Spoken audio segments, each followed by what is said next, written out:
जय Hind defence lovers. आज की टॉप हेडलाइंस कुछ इस प्रकार है। रक्षा मंत्री ने अनवील किया भारत के मिशन सुदर्शन चक्र का रोड मैप।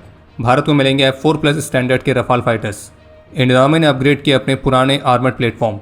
पाकिस्तान बेस्ड सुअरों के संगठन लश्कर की भारत को नई धमकी। और इंडियन आर्म फोर्सेस के लिए लॉन्च हुई जॉइंट स्पेस डॉक्ट्रिन।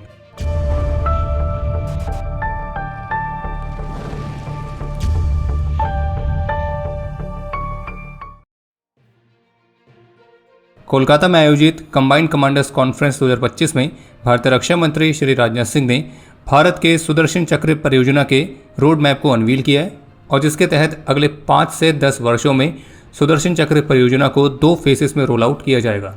इस परियोजना को एग्जामिन करने के लिए एक कमेटी बनाई गई है जो कि रियलिस्टिक एक्शन प्लान को तैयार करेगी और जिसके तहत अगले 5 वर्षों के लिए मीडियम टर्म प्लान और अगले 10 वर्षों के लिए लॉन्ग टर्म प्लान को रियलिटी में लाया जाएगा। बाकी जानकारी के लिए आपको बता दें कि मिशन सुदर्शन चक्र के तहत भारत की सभी क्रिटिकल साइट्स, चाहे वो स्ट्रेटेजिक हो या फिर सिविलियन, हर किसी के लिए फुल प्रोटेक्शन सुनिश्चित की जाएगी। और इसके तहत जो वेपन सिस्टम्स विकसित होंगे तो उनका इस्तेमाल न केवल दुश्मन के हमलों को रोकने बल्कि उन पर जवाबी कार्रवाई करने के लिए भी इस्तेमाल होगा। बाकी इसके अलावा एक अपडेट यह है कि आज 17 सितंबर को हैदराबाद लिबरेशन डे इवेंट को संबोधित करते हुए भारतीय रक्षा मंत्री श्री राजनाथ सिंह की तरफ से कहा गया कि ऑपरेशन सिंदूर, 2016 की सर्जिकल स्ट्राइक, 2019 की बालाकोट एयर स्ट्राइक, ये सभी इस बात के सबूत हैं कि भारत का जो धैर्य है वो उसकी ताकत है, ना कि कमजोरी। और जब बातचीत किसी भी समाधान को निकालने में विफल हो जाती है तब हम हार्ड पावर का रास्ता चुनते हैं। तब प्रिंट की तरफ से जारी लेटेस्ट रिपोर्ट के मुताबिक भारतीय वायुसेना 114 रफाल फाइटर्स वाले प्रस्ताव को बहुत ही स्ट्रांगली पुश कर रही है और जिसके तहत ये जो डील है ये अगले फिस्कल ईयर की शुरुआत तक साइन किए जाने की उम्मीद है, जिसमें से कम 18 fighters of the shelf Bharat को डिलीवर किए जाएंगे और बाकी के भारत में बनेंगे। और इसी रिपोर्ट में सोर्सेज के हवाले से बताया गया है कि डसॉल्ट एविएशन इन फाइटर्स को भारत में बनाने के लिए फाइनल असेंबली लाइन को स्थापित करेगी और इस प्रस्ताव के तहत जो रफाल फाइटर्स भारत को मिलेंगे तो वो F4+ वाले स्टैंडर्ड के होंगे जो कि लॉन्गर रेंज की एयर टू एयर मिसाइल्स और एयर टू ग्राउंड म्यूनिशन से इक्विप्ड होंगे। और द प्रिंट की इसी रिपोर्ट में सोर्सेज के हवाले से भी बताया गया है कि भारतीय वायुसेना की सर्विस में जो F3R+ वाले रफाल फाइटर्स मौजूद हैं तो उन्हें भी लेटेस्ट स्टैंडर्ड में अपग्रेड किया जाएगा।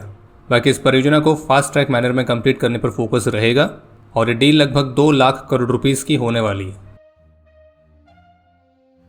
भारतीय सेना की 512 आर्मी बेस वर्कशॉप ने प्रोजेक्ट लोटस के तहत आर्मर्ड रिकवरी व्हीकल VT-72B का सफलतापूर्वक पायलट ओवरहॉल कंप्लीट किया है, जिसकी रोल आउट सेरेमनी बुधवार को आयोजित की गई थी। जानकारी के लिए आपको बता दें कि जो ये आर्मर्ड रिकवरी व्हीकल VT-72B है तो ये मुख्य रूप से बैटलफील्ड में टैंक्स, आर्मर्ड फाइटिंग व्हीकल्स, तो इन सभी को रिकवर करने, रिपेयर करने और सपोर्ट प्रोवाइड करने के लिए डिज़ाइन किया गया है, जो कि प्रूवन T-72B प्लेटफॉर्म से ही डिराइव्ड है। और इसका काम है इस बात को सुनिश्चित करना कि जो हमारे फ्रंट लाइन बैटल टैंक्स हैं वो अलग अलग टेरेन्स और ऑपरेशनल कंडीशंस में भी कॉम्बैट रेडी रहें। बाकी लोटस नाम की जिस परियोजना के तहत इसे ओवरऑल किया गया है तो इसके बारे में भी आपको बताते हैं कि प्रोजेक्ट लोटस के तहत भारतीय सेना के जो विंटेज प्लेटफॉर्म्स हैं तो उनको ओवरहॉल करके एक नई लाइफ प्रदान की जा रही है ताकि विंटेज लेकिन महत्वपूर्ण एसेट्स आगे भी फंक्शन करते रहें। बाकी अगर आप यहाँ तक वीडियो देख चुके हैं तो कृपया करके वीडियो को लाइक करना ना भूलें। और हाँ, अगर आपको मिलिट्री से इंस्पायर्ड मर्चेंडाइज में दिलचस्पी है तो squadron.in को विजिट जरूर करें। बाकी स्पेशल डिस्काउंट के लिए स्पेशल कूपन कोड तो आप सभी को पता ही होगा, जिन्हें नहीं पता उन्हें हम बताए थे PKMKB। पाकिस्तान में स्थित सुअरों के संगठन लश्कर का एक डेप्यूटी चीफ जिसका नाम है सैफुल्ला कसूरी, तो उसकी एक वीडियो सामने आई है जिसमें वो सीधे सीधे भारतीय प्रधानमंत्री को धमकी देते हुए दिख ही रहा है। लेकिन इसके साथ साथ उसका ये भी क्लेम है कि पाकिस्तान की गवर्नमेंट और पाकिस्तान की आर्मी मुरीदके में लश्कर के हेडक्वार्टर्स को रीबिल्ड करने के लिए फंड कर रही है, जिसके बारे में अभी कुछ ही दिनों पहले मीडिया रिपोर्ट्स आई थी और अब उसका कंफर्मेशन खुद लश्कर के इस डेप्यूटी चीफ ने भी दे दी है। बाकी वीडियो क्लिप किस दिन की है तो इसके बारे में ऐसा कोई स्पष्ट जानकारी नहीं है, लेकिन इसमें जो कसूरी है वो भारत की स्ट्राइक के बदले वो भारत से बदला लेने की धमकियाँ देते हुए दिख रहा है।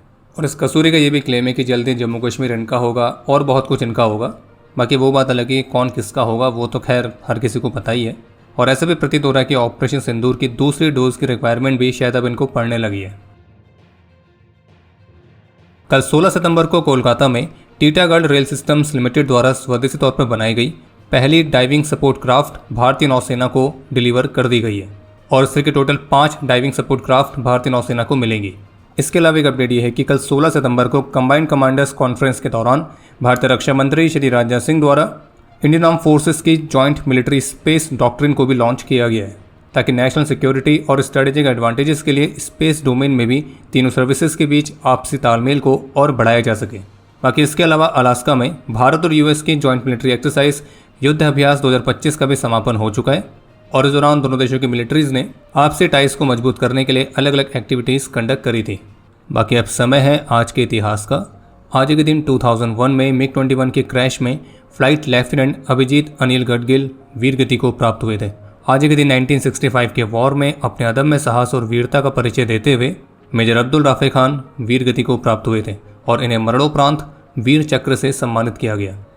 बाकी आपके लिए आज का प्रश्न है कि युद्ध अभ्यास 2025 में भारतीय सेना के किस रेजिमेंट के ट्रूप्स मुख्य रूप से शामिल हुए थे। और अब समय है आज के टॉप 3 कमेंट्स का, जो ये रहे आपकी स्क्रीन पर।